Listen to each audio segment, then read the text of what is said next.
everyone. Welcome back to another episode of Clutch Crew Sports. This is Eric, the ranting co-host here. It's going to be Zach and I in this episode. Connor is busy. His Carolina Hurricanes are playing in Game 7 of the uh, what is this, like the conference semifinals? I guess you'd call it. I don't know why my mind blanked on that, but so yeah, Connor's busy with that. Hopefully his team wins and he has a good time. But for today's episode, this is going to be about the NBA Finals getting ready to start. And we're also going to talk about the Mavericks and the Heat, the teams who have just been eliminated. We'll talk about their futures and what happened in their current series and stuff like that. So we've got a lot to get into here, a lot to break down. Hope you guys enjoy it. Let me introduce you to the rest of the crew.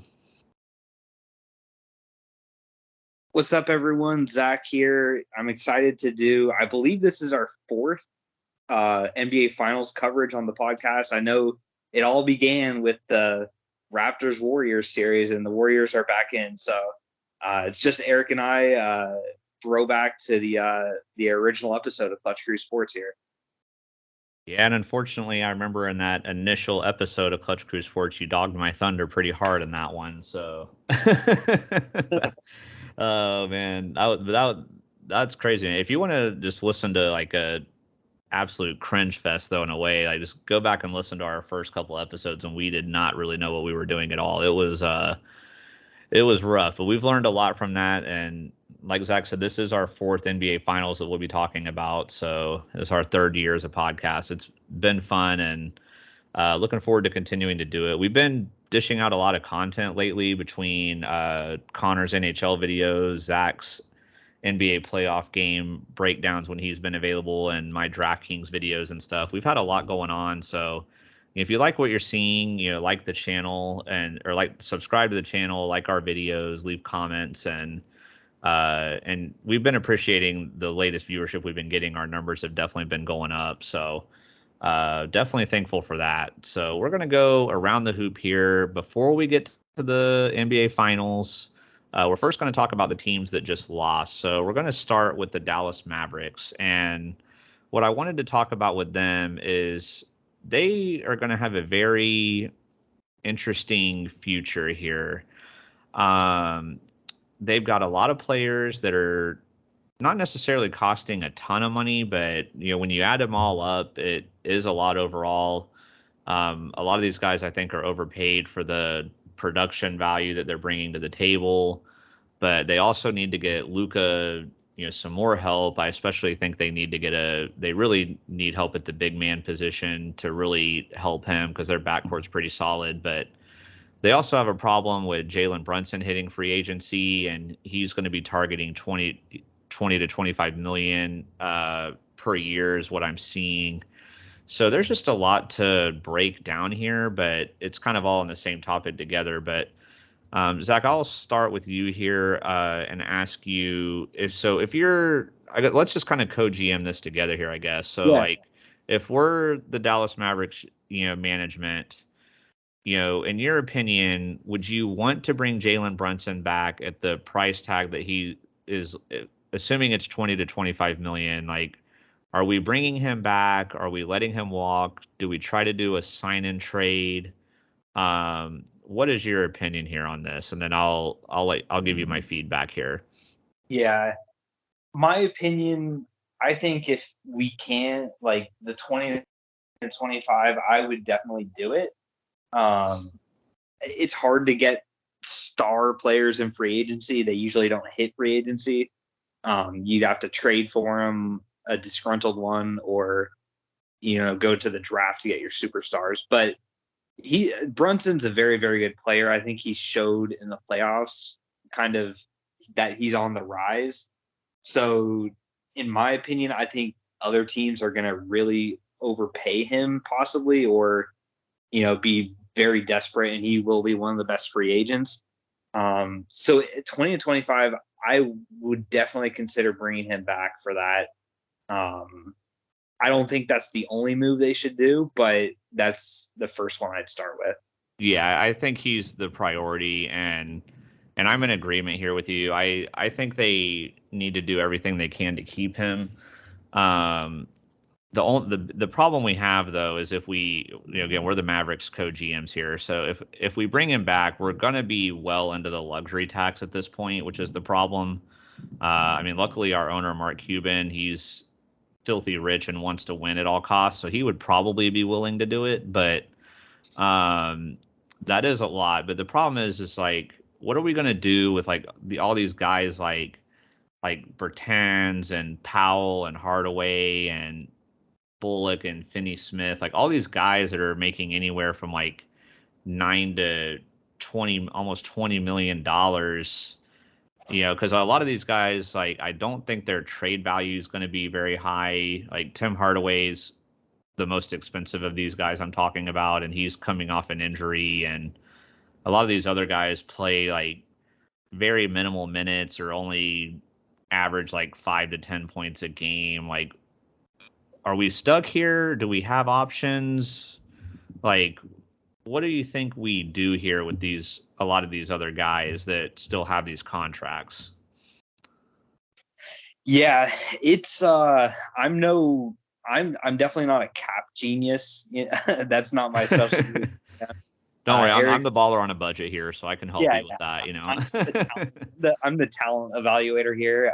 But yeah, I think some of them are definitely gonna have to go. Dinwiddie, honestly, Dinwiddie's one that I think they could trade. I know he's bounced around a lot of teams recently, but he's one I think I just don't know how well he fits because wasn't he coming off the bench as like a sixth man for them? So Yeah, I mean, unless if we aren't able to keep Brunson, like if we're not able to keep Brunson, then we need to keep Dinwiddie for sure. I oh, think. I mean, but if assuming we re-sign Brunson, then he is more expendable, and he probably wants to be a starter anyway. Like his situation kind of reminds me of what happened with my Oklahoma City Thunder when they had Chris Paul and Shea and Schroeder. And Schroeder really wanted to be a starter. He didn't want to be that sixth man anymore, and so of course, they gave him away for nothing. But, uh, you know, but they were able to trade him, and I'm sure there would be a team out there that would give up something kind of good for Dinwiddie if we felt like we didn't want to keep him because he is a good guard. He's been a starter before. He did good for the Mavericks. He's done good for the Mavericks off the bench. So I think out of all these guys would definitely be the best player to trade in terms of getting a good value for him. But these other guys, I just don't know, man. I don't know if anybody would really want them or if we would have to, say, especially like Bertans, like with that 16 million. I mean, if we were going to trade him, like we would probably have to give up, some first round picks or something with him to like the Thunder or something, in order to get him off the boat. those So sort of trades, they're usually bad contract for bad contract swaps. Like that's you'd be getting a bad contract swap just to get a new player. yeah, Um, we would have to take somebody else bad in return in order to get rid of him. So I don't know, man. it's what's crazy is like I thought Bertans was pretty good in Washington. I think they definitely overpaid him. They made that mistake, but I mean, I remember liking Bertans. Like he had some good games for them in the playoffs, and he's sort of like a 3-point shooting big man, which is the way the league is going. So I'm not completely writing him off as a bum or anything. I think he can be good. Just kind of the playoffs, he didn't get many minutes. Yeah, I think it's just more. It's not that he's a bad player. I think it's just more of a bad contract. Like he's definitely overpaid. I mean, we're talking Jalen Brunson might get 20 million, who's obviously way better than Bertans, and that's only a 4 million difference. I mean, so yeah, the Mavericks are going to have a lot of work to do. And then I know you mentioned with Brunson, you said that wasn't the only move that should be the first move we make, but that wasn't the only move. Like, what were you referring to when you said like that we had other moves we need to make as well? Yeah, well, it depends on what happens in the rest of the NBA, but the priority number one, and I think you'd agree with me on this, is they have to get a big man to play with Luka, somebody, um, that can take a little bit of pressure off him, but also, that's really where this team is lacking. They have 3-point shooters. That's really how they built this team. They're one of the teams that shoots the most threes in a year.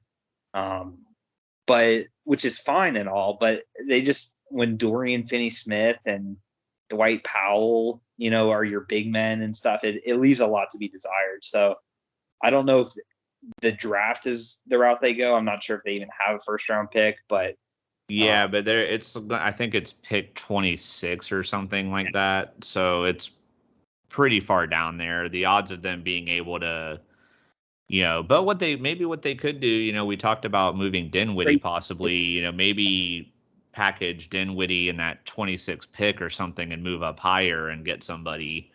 Because I think I think this draft, from what I've seen so far, it's heavier. Deep. It's pretty deep, and it's heavier on big men than on guards, I think. So, maybe that's what they look into. I don't know, because I would, even though like Dinwiddie's good and been a sixth guy, I'd rather have a starting big man than a good sixth man. So yeah, I definitely agree with that. A good big man that can guard the interior and grab those offensive rebounds, like that's really what they need for sure. That's like, after retaining Brunson, that's their next biggest priority, is getting a real big man in there that can actually help. And they need to start playing Boban more, obviously. That's another problem. Like, he didn't play a single minute in the playoffs. Like, what are y'all doing? You got a 7'4" monster back there and just warming the bench. People think we're joking right now, but I agree with that. I'm assuming you're serious. Like, yeah, I mean, I was being a little jokey, but at the same time, like, I'm surprised. I mean, obviously, we're not saying he should be starting or playing 35 minutes a game or anything like that, but just have him come off the bench and do some pick and rolls, and even if he only plays like 10 to 15 minutes a game, like, he can be a solid player off the bench. Like, yeah, go ahead. I was gonna say, yeah, he can bother people just with his size. I mean, like, yeah, he can't play very much because of how big he is, but yeah, it's crazy to me that they didn't try and throw that. I don't know if he was dealing with an injury, but I don't think that was the case. I saw him kind of dancing around before Game 5, so he looked pretty fine to me. Yeah. So I don't know, man. Like, yeah, just have him do some pick and rolls with Luka or something, and I don't know, man, because I remember, like, we were doing like a DraftKings one time, like early on like the regular season or something, or maybe it was last year, and I don't remember if we picked him or not, but I remember, like, he came in the game and he only played a few minutes, but he got like 4 rebounds and 6 points in like 3 minutes. I was like, man, why is he not playing more? I don't know. So anyway, that'll wrap it up for the Mavericks. We're done co-GMing for now. I mean, maybe this type of thing we'll address in the future, but give us your thoughts, in the comments. Let us know what you would do if you were the Mavericks. I guess real quick before we do move on, long term, I do worry that the Mavericks are kind of stuck. I don't know if they're really going to be able to get enough talent to make a difference because of their cap situation.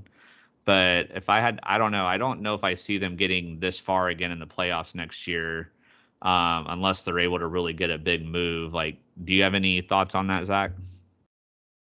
I disagree a little bit. I think they're ahead of schedule. Most people thought they'd lose before they did in the playoffs.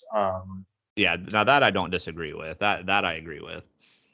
And also, like, Luka's still extremely young. It's not like this is their window's closed sort of deal. And people are gonna want to play with him. Like, I don't know if it'll when it'll be. Probably not next year, but like, Dallas could be one of those teams that a superstar, a future disgruntled superstar, like, wants to go to. Like, I want to play with Luka.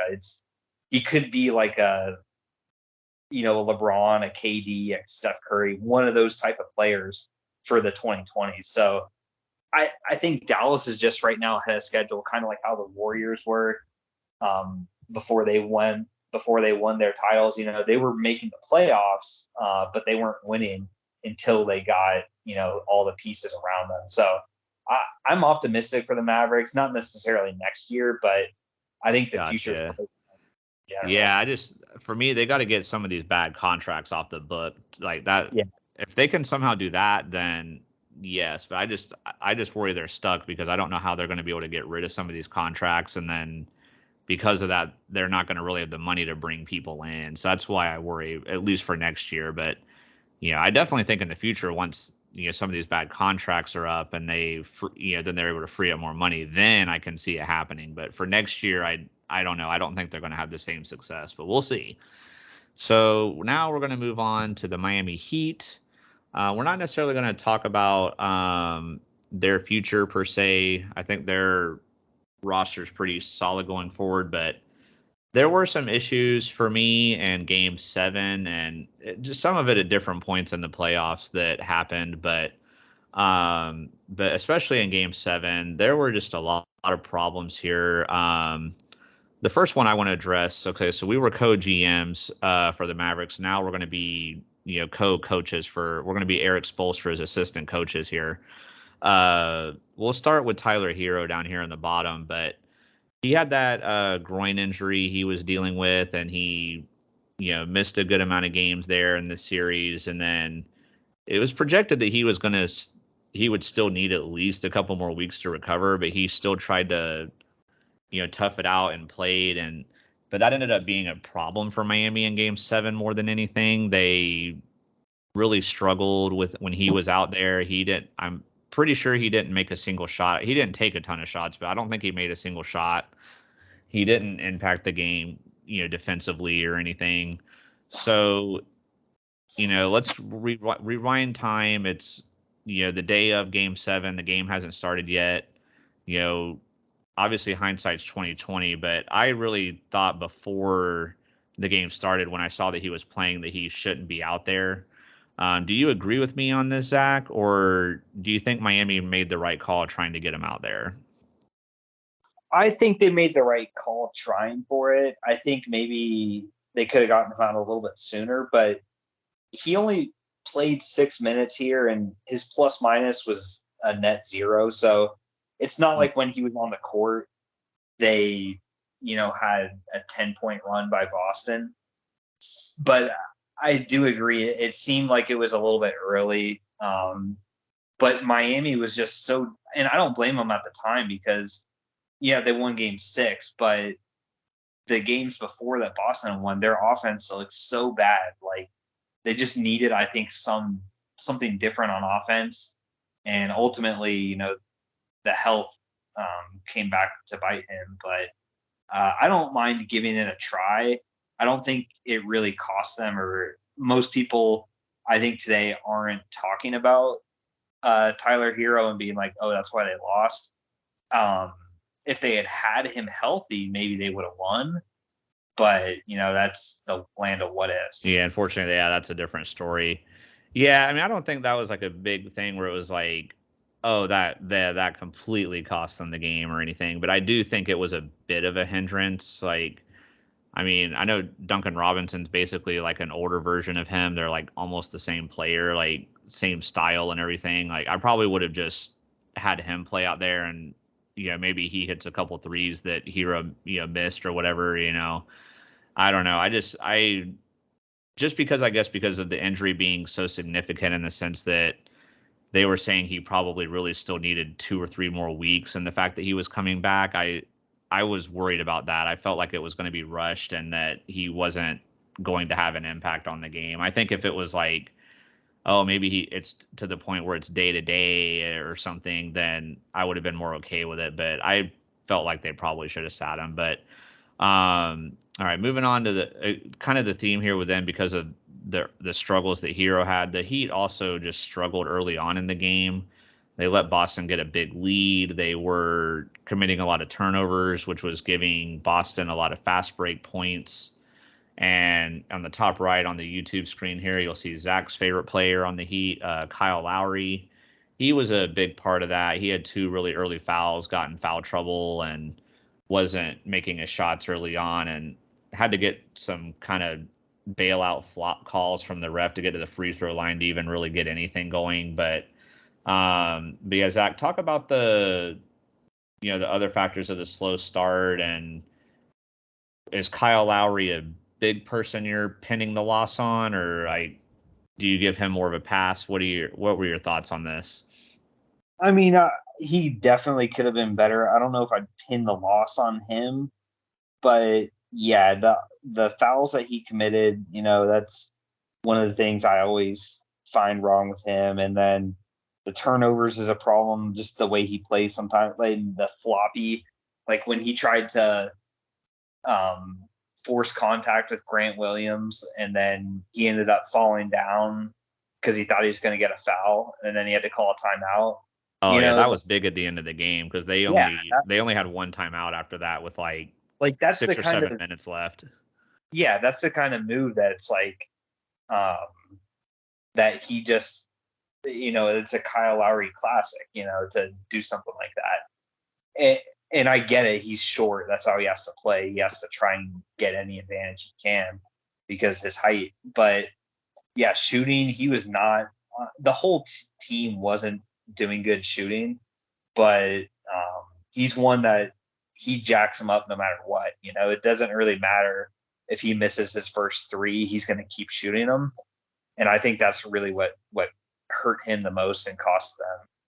Yeah, I agree with that. I mean, especially in that first quarter, like we talked about the slow start, it really felt like Bam Adebayo and Jimmy Butler were the only players that showed up in the first quarter. I mean, I think out of their points that they had, that Butler and Adebayo accounted for like not all of them, but pretty close. I mean, that's pretty bad. So, obviously you're relying on your top two players to, get the majority of the points, but not almost all of the points. You need your role players to hit those kick out threes or, hit their free throws. I think Miami was like 10 of 18. They had a lot of free throws in the first half, but they were only like 10 of 18 at one point. So, it's bad when you're missing your free throws too. I mean, think of how close this game was at the end. If they make a few more of those free throws, then that's a big difference. So that was a problem there. But then the biggest thing that everybody's talking about, saved it for last, was Jimmy Butler's transition 3-point attempt when the Heat were down to.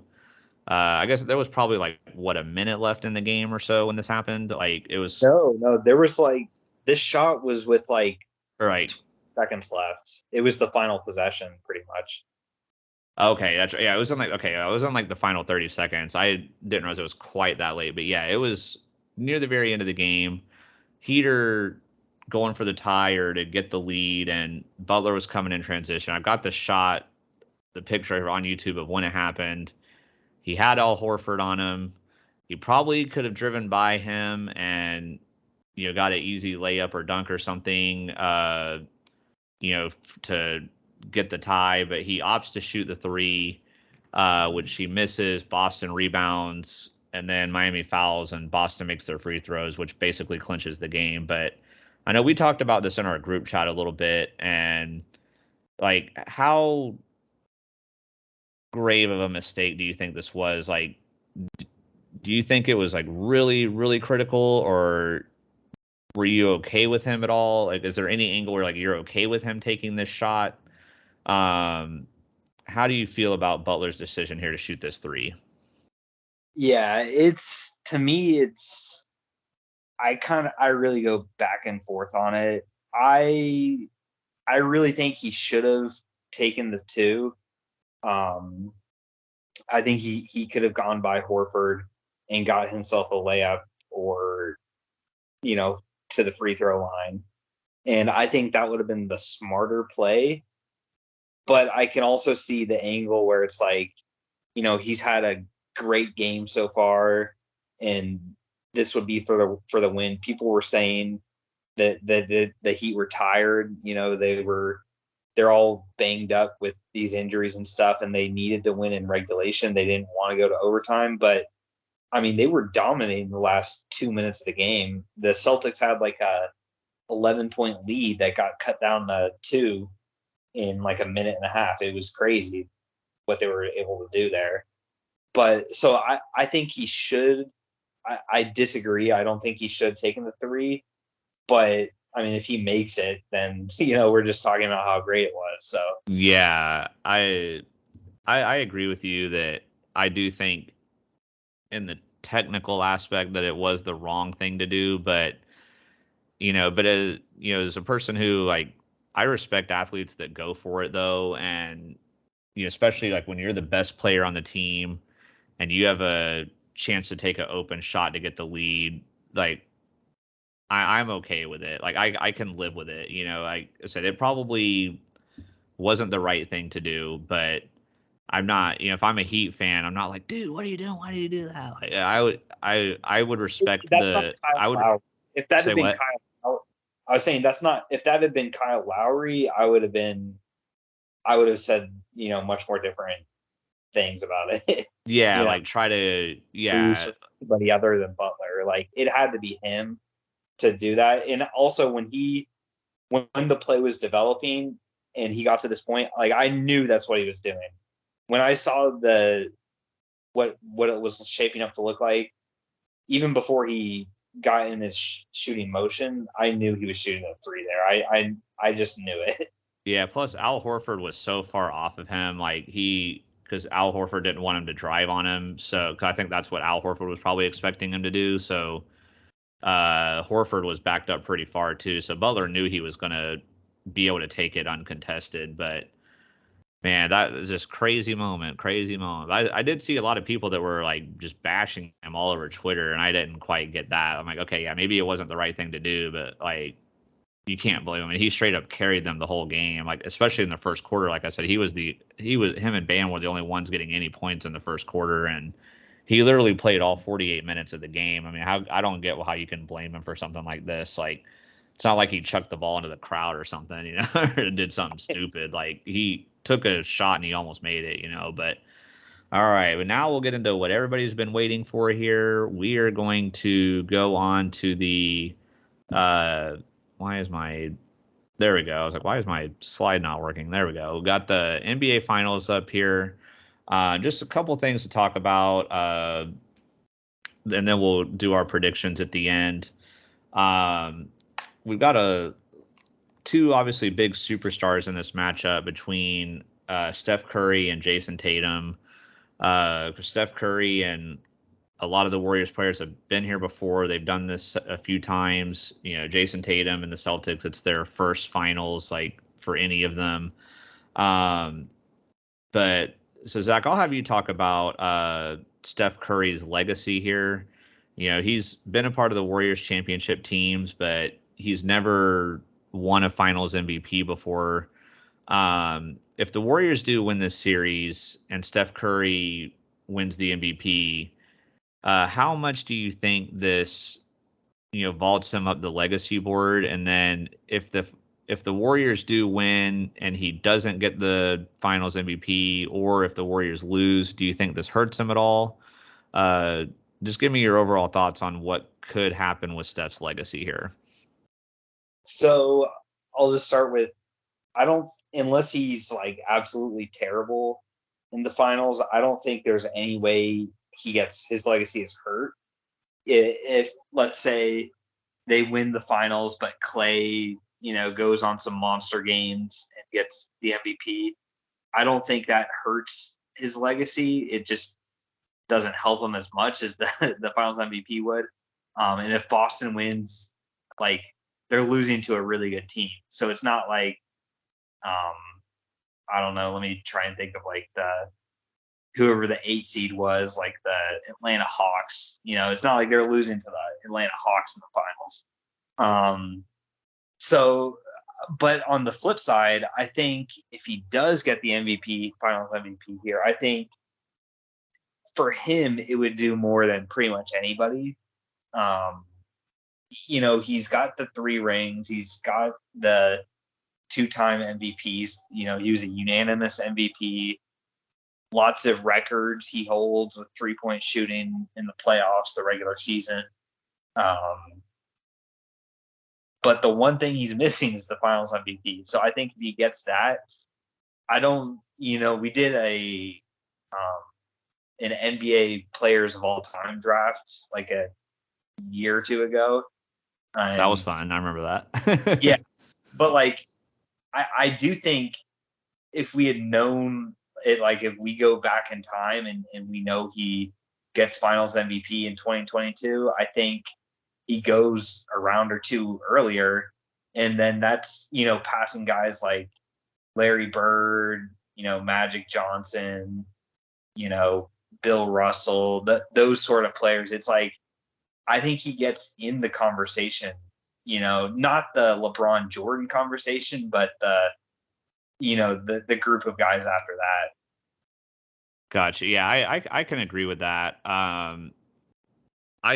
Unless like he's playing well, but like I said, like if Clay or somebody just goes crazy and wins MVP, then I don't think it hurts him. But if he does come out, if he plays flat in the series and like gets carried to a championship, I can see it maybe slightly hurting him. But I agree that overall, I don't think he's going to get hurt too much unless he just plays absolutely terrible. And then on the other end of the spectrum for Boston, you got this young player in Jason Tatum, and I think if Boston wins the championship and Tatum gets the MVP, that's going to be huge for him because we've compared guys like him and Devin Booker and Giannis to a point of these guys where it's like, man, okay, they're young, they're talented, they look really good, but we haven't seen them get it done in the big moments yet. And then last year we saw Giannis break through that. We saw him finally put great playoff series back to back together, and it culminated in the finals when they came back from 0-2 down, and Giannis had that 50-point game and won the finals MVP. And now like people just obviously revere how great Giannis is, and he finally was able to back up those two like regular season MVPs and everything. And Jason Tatum's another guy where we've kind of felt the same thing. It's like, okay, obviously this guy's really good, he's really talented, but we haven't seen him get it done in the big moments yet. But I wouldn't say he's had an elite playoff so far, but he's definitely had a very good playoff so far, and he's obviously one of the biggest reasons why Boston is here. And I think if Boston wins and he wins the MVP, obviously, say we're not putting him in a GOAT conversation or anything like that yet, but I think this just would be fantastic for him, going forward. And I think people will, instead of just looking at him as just like, oh, he's this guy that can put up numbers and do stuff like that, people will look at him more as like, okay, this guy's a leader. This guy can win. He can get the job done for a team. Like, would you agree with me on that, or do you think maybe I'm hyping it a little too much? No, I think you're spot on. And also too, just like if you look at how he's gonna have got if he does end up with the finals MVP, I mean, the first round he plays incredible with the game-winning shot in like game one against Kevin Durant and Kyrie Irving, two champions. Kyrie won in Cleveland, KD's won in Golden State, and then round two, the defending champions Bucks wins a game seven. Has a huge performance there. Critical for them. They came back in the series. They were losing 3-2. He wins game six and game seven for them. And then this third round here, the road team against the Heat, the number one seed, the Heat are obviously a great team. So and then the Golden State Warriors, who have won 3 titles in the past 10 years, like beating Steph Curry, Clay, Draymond, the, team that ruled the NBA for an eternity. I just think those accomplishments of the teams that he beats, I think would put him in the conversation of like one of the best playoff runs of all time. Honestly, I don't know what that list would look like, from some of the years, before I started watching basketball. But in my memory of watching basketball, I mean, yeah, he's had help. He's got a team around him and stuff, but he's for sure the main guy. And I can't remember a team that would have gone through as much firepower as Tatum and the Celtics have gone through to get to this point. Usually there's a cupcake or two in the playoffs that you end up playing.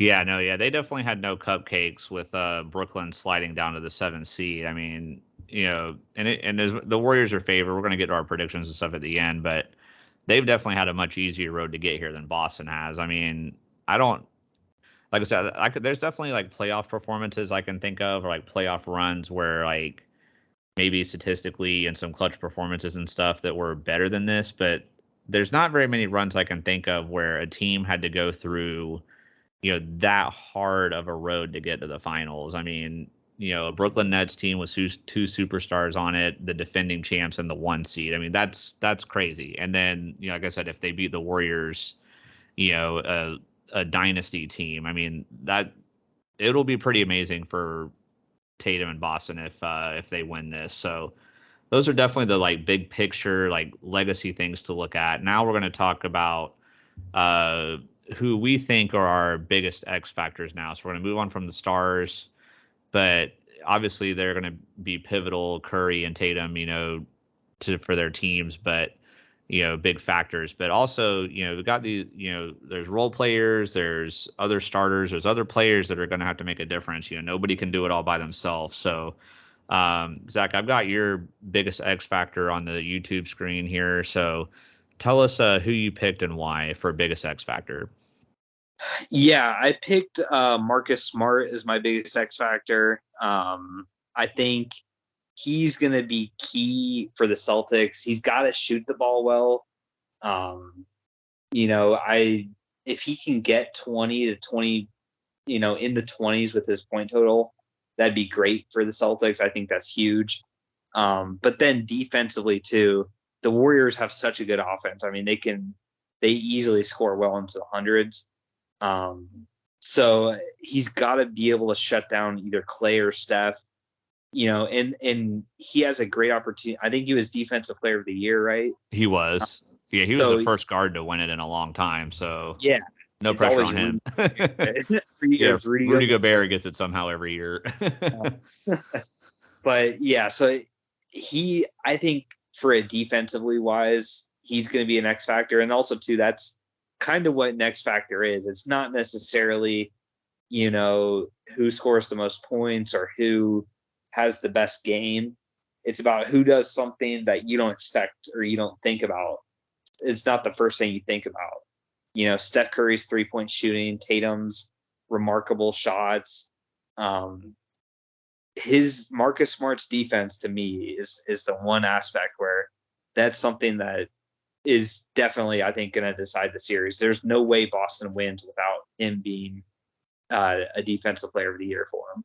Yeah, I agree with that because whether he's guarding Steph or Clay, if he's letting them hit a bunch of threes, then it's game over. Like when Steph and Clay get hot, it's over. Like you can't let that happen. So I definitely agree with that. For the Warriors, Connor and I, we asked Connor before the episode who he picked, and I also had picked the same guy. So we both have Andrew Wiggins as our X factors. So I just talked about Steph and Clay, like when they get hot, that they're hard to beat, but there's going to be times eventually where one or both of them may struggle, and Andrew Wiggins needs to be that guy to step up because Draymond Green and Kevon Looney will probably be the other starters for Golden State. They're not known for their offensive willpower. They're more known for their defense, for their rebounding, and like Draymond's a passer and stuff like that, but they're not scorers. So if Steph or Clay like do start to struggle, like Wiggins needs to be the guy to step up. And not only that, there's probably going to be a good chance that Tatum will be guarding him, would be my guess. Or possibly like Grant Williams might be on him. Boston's a really good defensive team.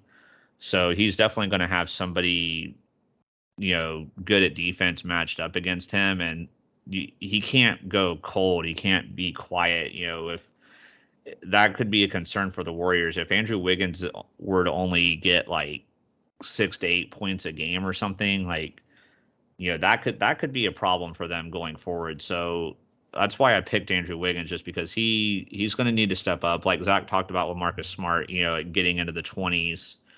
that's really what you're going to want from Andrew Wiggins as well. Like he's going to need to get in that low to mid 20s number per game, I think, at least at the high teens at the worst. So, but now we've got our legacy talk, we've got our X factors, like what teams need to do to win. Obviously, the teams need to score more points than the other team to win. That's the biggest factor. Break down the obvious. Pull my John Madden card out. To win 4 games out of 7. Yeah, you have to win 4 games before the other team wins 4 games if you want to win. That's the key. But but so with that being said, we'll go into our predictions here, just like with the X Factor. We talked to Connor and he gave us his thoughts. And so he's going Warriors in 6. And I am also going Warriors in 6. Zach, what about you? I'm going Warriors in 7. Gotcha. So nobody's taking Boston here, but notice like none of us picked like Golden State to sweep them or anything. Like we think this is definitely going to be a good series. My biggest reason for picking Golden State to win is my 2 biggest reasons. One, I think they're just way too hot of a team right now. They've just been firing on all cylinders, and I do think both of these teams have really good depth, but I do like Golden State's depth a little bit better. I think they can rotate guys in more and out, whereas Boston's going to have to stick with a lot of the same people. And I also just worry for Boston that they're going to be too tired going into this. I mean, they swept the Nets in the first round, but they've played 2 7-game series back to back now. So and they've also had a lot of, nagging injuries. Like Marcus Smart had the ankle injury, and Robert Williams has been having a knee soreness injury that he's been dealing with. And the Celtics are a little banged up going into this as well, whereas the Warriors are, as far as I know, healthy. I don't think, other than like Andre Iguodala, I don't think they have anybody questionable or anything. So those are my biggest reasons why I'm taking the Warriors here. Zach, do you have any other reasons to add to that as to why you picked Golden State? No, those are pretty much all the things. I think predictions for players and stuff, I think it's going to be high scoring. I think the games will be, honestly, as bad as it sounds, I think it's going to be kind of like Heat and Celtics, where some of the games are very lopsided, but ultimately the series goes 7 games. And I think I'll say Steph wins Finals MVP, but it's not going to be like, oh, it's for sure him. I think Klay's going to have some huge games for them to win, and so Klay will get consideration for that. But yeah, it should be fun. I'm just worried. I really hope these games themselves are close. Not necessarily like I want the series to go 7 also, but I want the games themselves to have drama. Like you don't want every game to be decided by 20 points and it's over by the third quarter, like, because then that's not any fun to watch. So yeah, I definitely agree with that. I know we made our predictions. I didn't think to ask Connor who he's going for, but if I had to guess, I'd say he's probably going for Golden State would be my guess. But I know Zach and I are rooting for Boston, mainly for Grant Williams, because Zach and I are Tennessee fans, and Grant Williams was a big part of the Tennessee Volunteers basketball organization. So normally, like the Northeastern teams, like the Bostons and New Yorks and Phillies and stuff like that, I don't root for, but I'm going to root for Boston in this. I like some of their players too. I'm a fan of Jason Tatum's game, and I'm pretty cool with Jaylen Brown and stuff. So I do like some of their players too. But Grant Williams specifically is like my biggest reason for rooting for them. So if I get this finals prediction wrong, I'm not gonna be upset about that. But I guess just before we wrap this up here, do you have any other thoughts on why you're rooting for Boston, or any other thoughts on the series before we wrap it up? Yeah, well, I'm just going to be rooting for my prize plays or prize picks. Whatever gets me. We will be doing some prize picks. We just started doing that. know like if we'll make any videos on that in the future because we're still pretty new at it. But yeah, there will definitely be some prize picks going on. I agree with that. Yep. But yeah, Grant, it's cool to see him develop into a solid contributor for them. It's not like he's, just a cheerleader on the bench. Like he's a legit player for them. So it's cool to see, and I hope he does well. But mainly, like I mainly just hope I really just want good games in a 7-game series. Like that to me, more so than who wins it, is what I'm rooting for the most. Gotcha. I can feel that. All right, guys. Well, last thing before we wrap this up, unfortunately for Connor, at the time of the recording, his Carolina Hurricanes game that we mentioned at the start, they are down 2-0 near the end of the first period here. So Connor's Hurricanes are going to need to step it up here. I know, like Zach and I have been kind of talking about, who would the Lightning rather face and stuff, but just for between the Hurricanes and Rangers. But for me, as a fan on the outside looking in, I really want Carolina to win this series. Like, one, because they're playing a New York team, which I don't like New York teams, like I just said. But not only that, if Carolina wins, then that means in the next round it's going to be Connor's team versus Zach's team, and I really want to see that feud and rivalry in the group chat and stuff. So I'm going for Carolina here, but they need to step it up. So they're down. I know Connor would agree with me here. They're down 2-0. But all right, guys, go ahead. I hope you don't give him PTSD when he listens back to this if they lose. Oh no. If I do, I'm sorry, Connor. Sorry in advance. But all right, you guys. Well, that's gonna wrap the episode up here. Again, like I said earlier, for those of I know we've been getting new viewers. Our viewership's been going up, so we're grateful to all the new viewers, everybody that subscribed recently. And we're definitely going to be continuing to dish out the content. Zach and I were talking about some possible future ideas, and we'll get Connor in on it after his hockey game and stuff. We'll be discussing our future, but we're definitely going to be bringing out a lot more content like we've been doing. So hope you guys enjoy that. Subscribe if you haven't already. You can follow us on Twitter at Clutch Crew Sport. My individual Twitter handle is at Ranting Co-host. Zach, I will let you provide your Twitter handle. My Twitter is at GuacFoLife. That's right, like guacamole faux FO life. And then Connor's is at Mr. CDog54. So give us all follows. We've been trying to tweet more often too. So all right, guys. Well, that'll wrap it up. Hope you enjoyed it. And Zach, I will let you give your closing line here. All right, guys. Remember, be clutch. Peace.